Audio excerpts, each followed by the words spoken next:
proudly present this recognition that we see here to the Justin J. Watt Foundation for their dedication to youth athletics and their commitment to helping schools like ours provide meaningful opportunities for students.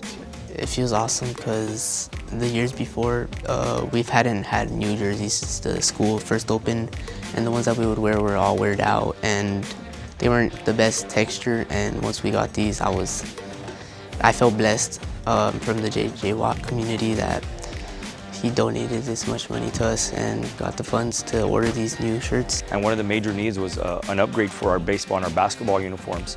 Last year we had uniforms with peeling numbers. We had some boys that unfortunately did not fit into our bigger sizes. And same thing with basketball. We had boys who weren't able to fit. We had mismatching uniforms.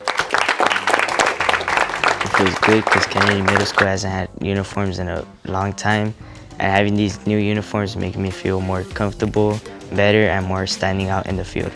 And we're blessed, and we're just so honored and so blessed that the J.J. Watt Foundation chose Kennedy Middle School as a recipient, and we're able to fully dress our boys in baseball and basketball uniforms. Peter Thomas!